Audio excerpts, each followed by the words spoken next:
សេចក្តីប្រកាសព័ត៌មានគណៈកម្មាធិការសិទ្ធិមនុស្សកម្ពុជាកសមកសូមជូនដំណឹងដល់សាធារណជនទាំងជាតិនិងអន្តរជាតិមេត្តាជ្រាបថាទោះបីជាមានកិច្ចព្រមព្រៀងបទឈប់បាញ់ដែលត្រូវបានចុះហត្ថលេខានៅក្នុងកិច្ចប្រជុំពិសេសលើកទី3នៃគណៈកម្មាធិការព្រំដែនទូទៅនាថ្ងៃទី27ខែធ្នូឆ្នាំ2025យ៉ាងណាក៏ដោយក៏ប្រទេសថៃបានបន្តប្រើប្រាស់កម្លាំងយោធាដោយខុសច្បាប់បង្កើនសកម្មភាពបំផ្លិចបំផ្លាញផ្ទះសម្បែងទ្រព្យសម្បត្តិនិងហេដ្ឋារចនាសម្ព័ន្ធស៊ីវិលនិងវប្បធម៌ទាហានថៃបានគាស់និងលុកលុយទន្ទ្រានចូលក្នុងលំនៅឋានប្រជាពលរដ្ឋលួចយកទ្រព្យសម្បត្តិឯកជនរបស់ជនស៊ីវិលដូចជាម៉ូតូគោយន្តនិងសម្ភារៈផ្សេងទៀតនៅភូមិព្រៃច័ន្ទភូមិជោគជ័យនិងភូមិបឹងត្រកួនខេត្តបន្ទាយមានជ័យនិងនៅតំបន់មួយចំនួនទៀតនៅខេត្តព្រះវិហារឧត្តរមានជ័យ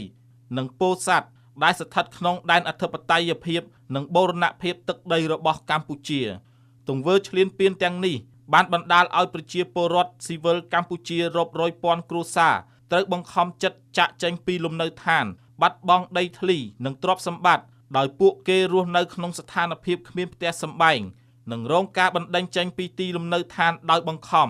ដែលផ្ទុយទាំងស្រុងនឹងសេចក្តីថ្លែងការណ៍កិច្ចព្រមព្រៀងនិងកាតព្វកិច្ចអន្តរជាតិនានារបស់រដ្ឋភាគីស្តីពីការការពារសិទ្ធិមានលំនៅឋានសមរម្យព្រមទាំងសិទ្ធិកាន់កាប់ទ្រព្យសម្បត្តិឯកជនកសមកសូមគូបញ្ជាក់ថា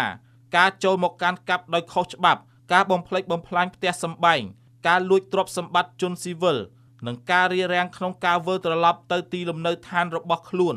គឺជាការរំលោភលើកតិកាសញ្ញាអន្តរជាតិស្តីពីសិទ្ធិសេដ្ឋកិច្ចសង្គមនិងវប្បធម៌មាត្រា11.1 កតិកាសញ្ញាអន្តរជាតិស្តីពីសិទ្ធិពលរដ្ឋនិងសិទ្ធិនយោបាយមាត្រា17អនុសញ្ញាទីក្រុងឡាអេឆ្នាំ1907មាត្រា46និង47អនុសញ្ញាទីក្រុងហ្សឺណែវមាត្រា33និងសេចក្តីប្រកាសជាសកលស្តីពីសិទ្ធិមនុស្សមាត្រា17ច្បាប់អន្តរជាតិទាំងអស់នេះបានចែងយ៉ាងច្បាស់ថា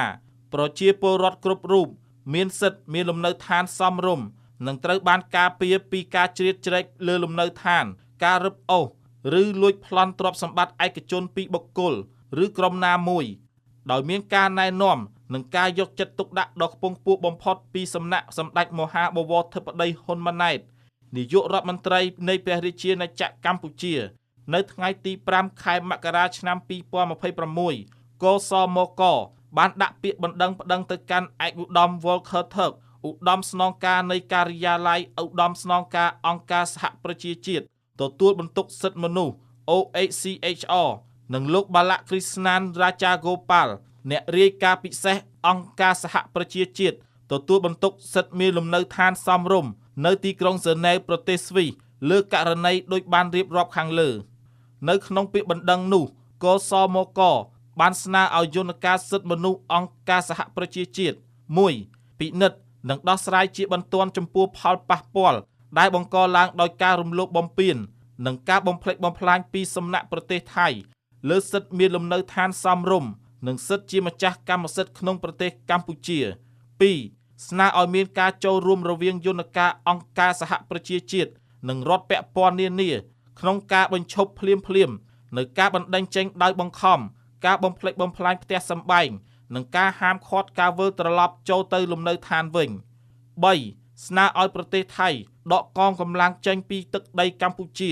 បញ្ឈប់ជាបន្ទាន់នៅរាល់ការបំផ្លិចបំផ្លាញលំនៅឋានស៊ីវិលនិងធានាការវិលត្រឡប់វិញដោយសុវត្ថិភាពនិងសេចក្តីថ្លៃថ្នូររបស់ជនភៀសសឹកកម្ពុជា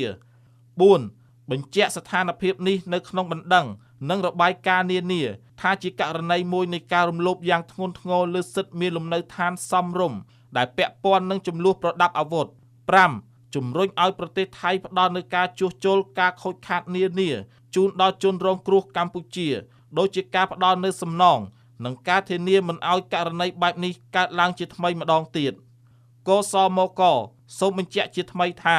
សិទ្ធិមានលំនៅឋានគឺជាសិទ្ធិមនុស្សជាមូលដ្ឋានមិនមែនជាគោលដៅយោធាឡើយហើយការបំផ្លិចបំផ្លាញលំនៅឋានស៊ីវិលនិងការបណ្តេញចេញដោយបង្ខំគឺជាការរំលោភសិទ្ធិមនុស្សយ៉ាងធ្ងន់ធ្ងរដែលទាមទារការឆ្លើយតបទាន់ពេលវេលា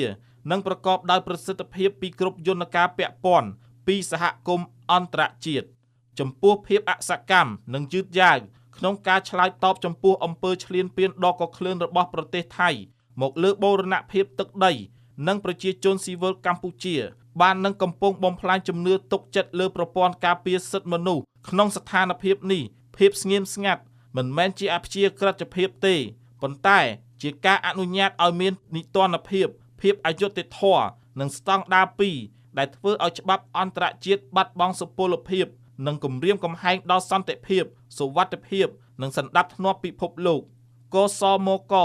សូមអំពាវនាវយ៉ាងទទូចឲ្យរាល់យន្តការនិងសហគមន៍អន្តរជាតិចាត់វិធានការយ៉ាងម៉ឺងម៉ាត់បន្ទាន់និងប្រកបដោយប្រសិទ្ធភាពដើម្បីការពារអាយុជីវិតសិទ្ធិសេរីភាពជាមូលដ្ឋាននិងសេចក្តីថ្លៃថ្នូររបស់ប្រជាជនស៊ីវិលកម្ពុជានិងធានាឲ្យមានការទទួលខុសត្រូវស្របតាមច្បាប់អន្តរជាតិចំពោះអំពើរំលោភបំពានទាំងឡាយដែលបង្កឡើងដោយកងកម្លាំងយោធាថៃថ្ងៃច័ន្ទ2រោចខែបុស្សឆ្នាំម្សាញ់សប្តាហ៍ស័កពុទ្ធសករាជ2569រាជធានីភ្នំពេញថ្ងៃទី5ខែមករាឆ្នាំ2026